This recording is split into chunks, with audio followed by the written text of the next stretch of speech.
Assalamualaikum warahmatullahi wabarakatuh. Kembali lagi di channel YouTube saya ya. Untuk kali ini saya akan bahas tentang pengantar statistik. Kenapa sih kalian harus belajar tentang statistik? Kok di jurusan apapun kalian ambil mata kuliah, ambil kuliah pasti ada mata kuliah statistik. Iya, benar sekali karena statistika itu merupakan alat suatu penelitian, entah itu penelitian di bidang kesehatan atau ekonomi atau pendidikan dan lain-lain sebagainya. Maka dari itu kalian mau ngambil jurusan apapun pasti ada kuliah umum tentang statistika. Oke, saya akan lanjutkan lagi tentang pengantar statistiknya. Untuk yang pertama, loh ini ada apa ya? Kok diagram ada population, ada sample, ada statistical inference, ada probability. Apa sih ya kaitannya? Oke, tenang. Saya akan menjelaskan satu persatu. Nah, ketika kita punya sampel, kemudian kita punya populasi juga, pastikan kita bisa menghitung berapa sih probabilitas suatu kejadian itu. Cara menghitungnya bagaimana? Yaitu dari data sampel dibagi dengan data populasi, diperolehlah probability atau peluang suatu kejadian. Kemudian kok ada statistical inference juga ya? Jadi ceritanya begini, kalau kalian melakukan suatu penelitian, pastikan ya ambil datanya tidak secara keseluruhan. Kalau kalian ngambil data populasi, otomatis kalian bukan lagi melakukan penelitian tapi melakukan survei ya. Kalau kalian penelitian pada umumnya hanya mengambil sampel dari populasi penelitian itu. Kenapa hanya sampel ya? Ya, ada bermacam-macam faktor. Yang pertama mungkin nanti kalau kita ngambil datanya data populasi, berarti data kita membutuhkan banyak waktu untuk mendapatkan data tersebut. Kemudian lagi kita harus banyak dana juga untuk mendapatkan data secara keseluruhan ya, apalagi misalkan populasinya seluruh masyarakat Indonesia misalkan ya, kan itu harus butuh dana waktu yang sangat besar. Sedangkan kita pengennya kalau penelitian pastilah pengen yang mengeluarkan data yang kecil, dana yang kecil dan tingkat akurasinya yang tinggi. Terus apa kaitannya sama statistical inference ya? Jadi statistical inference itu adalah ilmu yang mempelajari bagaimana sih kita itu mencari data, kemudian penyajian datanya bagaimana ya, kemudian representasi data tersebut bagaimana, analisisnya bagaimana, kemudian kesimpulannya bagaimana, dan bagaimana menginterpretasikan dari hasil perhitungan tersebut berdasarkan data yang ada pada sampel. Nah, begitulah ceritanya penjelasan dari diagram ini. Jadi, statistika dalam penelitian itu yang penting adalah statistical inference, fokusnya pada induktif, langkah induktif. Jadi kita menggunakan kesimpulan sampel yang akan kita gunakan untuk hasil dari penelitian menggunakan data populasi. Next, oke. Kalau dalam statistik kalian harus tahu dulu ya, apa sih itu data, kemudian statistik itu sendiri itu apa ya, kemudian populasi apa sih. Oke, saya akan jelaskan satu persatu. Untuk data itu adalah kumpulan pengamatan, misalkan seperti hasil pengukuran, kemudian gender, kemudian tanggapan dari responden, itu contoh suatu data ya. Kemudian kita akan juga harus tahu juga, kita mau belajar statistik tuh kita harus tahu dulu dong ya pengertiannya itu apa. Jadi statistik itu adalah, sebenarnya tadi sudah saya sampaikan juga sih ya, statistik itu adalah ilmu perencanaan, studi dan eksperimen itu tentang bagaimana kita memperoleh data, kemudian mengatur data tersebut, kemudian meringkas data tersebut, kemudian menyajikan data, kemudian menganalisis data tersebut, menafsirkan, dan menggambarkan kesimpulan berdasarkan data tersebut. Maksudnya data menggambarkan kesimpulan ini berdasarkan yang ada data pada sampel ya. Kemudian kita harus tahu juga apa sih itu sensus ya. Kalau sensus itu pengumpulan data dari setiap anggota populasi. Jadi tadi kalau misalkan kalian ngambil data penelitian itu data sampel, maka itu kita kaitannya sama statistical inference ya. Jadi kita mengambil suatu kesimpulan penelitian berdasarkan data pada sampel. Tapi ketika datanya itu setiap anggota populasi kita tanyai satu persatu, itu namanya adalah sensus. Contohnya apa sih? Sensus penduduk misalkan ya. Kemudian kita juga harus tahu apa sih itu sampel. Jadi sampel di sini adalah subbagian dari anggota yang dipilih dari suatu populasi. Misalkan nih, saya mau melakukan penelitian tentang yang lagi hit itu adalah penyebaran virus corona.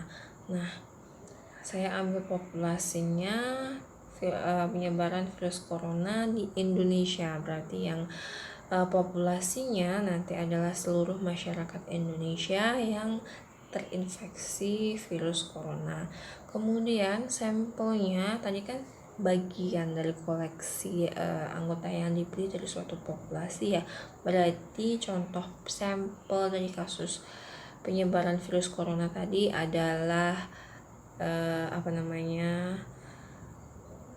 masyarakat yang terkena virus corona di Jawa misalkan. Itu berarti adalah sampelnya. Oke, next. Kata kunci dalam pengambilan sampel yang pertama itu data sampel itu harus dikumpulkan dengan cara yang tepat ya, seperti melalui proses pemilihan secara random seperti itu. Caranya ini harus tepat karena apa? Karena kalau nanti dalam suatu penelitian kita ambil sampel yang dengan cara yang tidak tepat, maka hasil sampel pun itu bukan hasil sampel yang representatif. Kemudian hasil analisisnya pun nanti akan menghasilkan kesimpulan yang tidak akurat juga. Kemudian kata kunci yang kedua di sini, jika data sampel tidak dikumpulkan dengan cara yang tepat, data tersebut mungkin sangat tidak berguna sehingga tidak ada jumlah statistical torturing yang dapat menyelamatkan mereka. Maksudnya apa sih? Maksudnya begini, kalau misalkan kalian ambil datanya itu bukan dengan cara yang tepat, maka data tersebut mungkin saja tidak berguna. Kalian mau melakukan penelitian tentang tadi penyebaran virus corona, tapi yang kalian ambil itu adalah data yang mengidap penyakit TBC. Nah, ini kan sangat bertentangan sekali ya. Nanti hasil kesimpulannya pun juga tidak akurat dan pastinya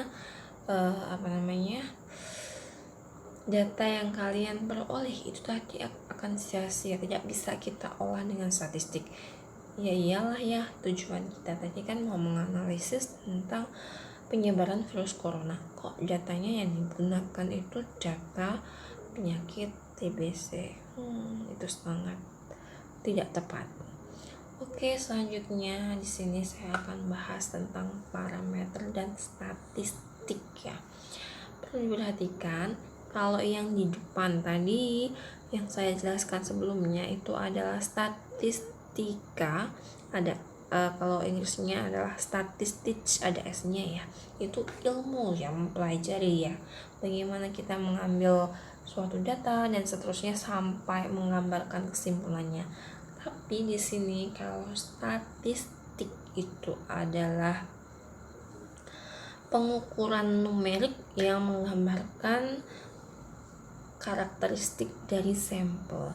Jadi di sini ada parameter dan ada statistik.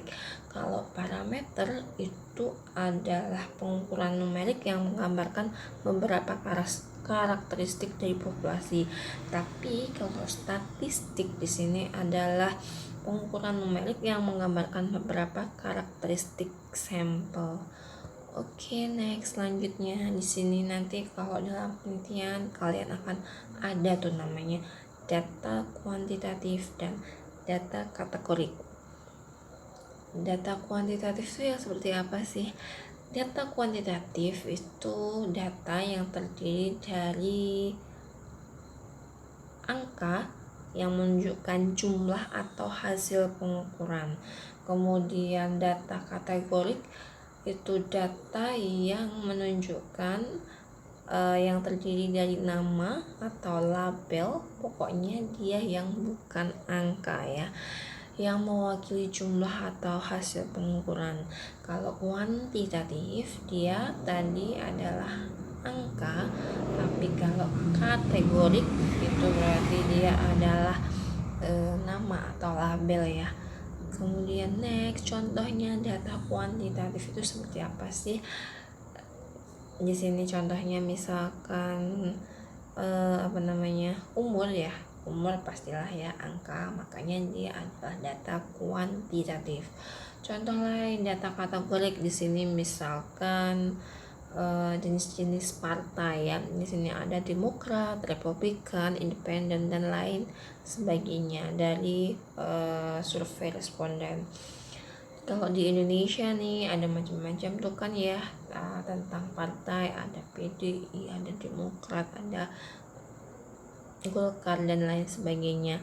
Kemudian ini yang ketiga untuk nomor punggung tim basketball. Itu kenapa sih dikatakan kategorik? Meskipun dia angka, dia itu bukan merupakan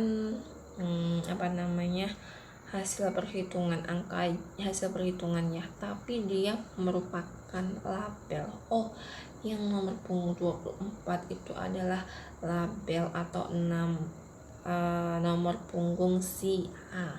Kemudian 28 itu nomor punggung si B. Dia hanya label, makanya dikatakan dengan categorical data. Oke, next. Kemudian ada level of measurement. Di sini level dari sebuah pengukuran. Jadi ada 4 ya. Yang pertama adalah nominal, yang kedua adalah ordinal, kemudian yang ketiga adalah interval, dan yang keempat adalah rasio. Jadi kalau yang nominal di sini dia ditandai dengan data yang terdiri dari nama, label atau kategori saja, tidak dapat diatur dalam skema kategori, tidak dapat diatur dalam skema ordering. Maksudnya di sini tidak bisa dibandingkan ya antara yang satunya dengan yang satunya, apakah dia lebih tinggi atau lebih rendah. Kalau saya sih kasih tipsnya di sini, kalau cara menentukan nominal, intinya dia itu bisa diklasifikasikan. Contohnya apa sih? Contohnya misalkan jenis kelamin. Oh iya kan, si A jenis kelaminnya apa? Bisa diklasifikasikan apakah si A jenis kelaminnya laki-laki atau perempuan.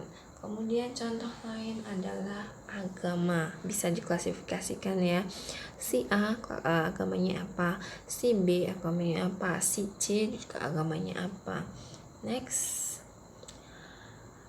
Kalau di sini contohnya itu adalah misalkan survei responden, apakah dia menjawab yes, no, atau undecided. Itu contoh dari nominal. Kemudian contoh lain adalah political party. Di sini misalkan si A itu dia gabung Partai Demokrat, kemudian si B Republikan, si C Independen, dan lain sebagainya. Next, untuk yang kedua adalah data ordinal ya. Di sini dikatakan ordinal hanya jika mereka dapat diatur dalam beberapa urutan. Jadi kalau saya kasih tipnya, kalau tadi nominal kan dia bisa diklasifikasikan. Kalau di sini dia bisa diklasifikasikan, kemudian dapat diatur dalam beberapa urutan. Tetapi perbedaan tersebut antara nilai data tidak dapat ditentukan atau tidak berarti. Contohnya seperti apa sih? Contohnya misalkan di sini adalah nilai dari hasil pembelajaran. Misalkan kan ada A, B, C, atau D ya. Nah, kita tahu bahwa A itu lebih tinggi dibandingkan B, dan kita tidak bisa bilang kalau B itu bagian dari A ya. Seperti itu. Jadi ada urutannya. Kalau nilai 40 dia masuk ke E misalkan. Kalau dia nilainya 78 dia masuk B. Kalau 80 masuk A. Dia ada urutannya. Begitu. Kemudian contoh lain di sini misalkan rank suatu university. Kan bisa itu ya, kita rank pertama tadi bisa dilabelkan, diklasifikasikan. Yang kedua dia bisa terdapat urutan ya itu. Kemudian yang ketiga ada interval. Jadi nambah satu lagi nih aturannya, bisa diklasifikasikan terdapat urutan, kemudian ditambah dengan ada pembeda yang bermakna antara nilai satu dengan nilai selanjutnya. Namun data pada level ini tidak memiliki titik awal nol alami atau natural zero starting. Contohnya apa sih? Contohnya di sini adalah misalkan temperatur. Nah, kalau tadi kan kata kuncinya bisa diklasifikasikan, terdapat urutan, ada pembedanya ya. Misalkan di sini temperatur suatu suhu tubuh di situ adalah 98,2 derajat Fahrenheit dan 98,6 Fahrenheit. Di situ kan ada pembedanya ya. Pembedanya berapa sih? 0,4 derajat Fahrenheit. Dan di situ temperatur itu tidak ada natural starting point. Coba titik awalnya dari mana? Kalau temperatur kan nggak ada, 0 bukan natural starting point ya kalau di temperatur. Kemudian kan ada nih tuh suhunya di bawah negatif derajat Celcius, di bawah negatif derajat Fahrenheit dan lain sebagainya. Kemudian contoh lainnya di sini misalkan tahun ya. Tahun dia tidak memiliki natural zero starting point. Kan ada tuh 0 bukan titik awal dari tahun kan ya, ada tahun sebelum Masehi itu contohnya. Jadi kata kuncinya di interval di sini adalah ada pembeda yang bermakna sama tidak ada natural zero starting point. Oke, yang terakhir adalah rasio. Tambah satu lagi ya, tapi kalau yang interval tadi tidak ada natural starting point, tapi kalau di rasio itu ada natural zero starting point.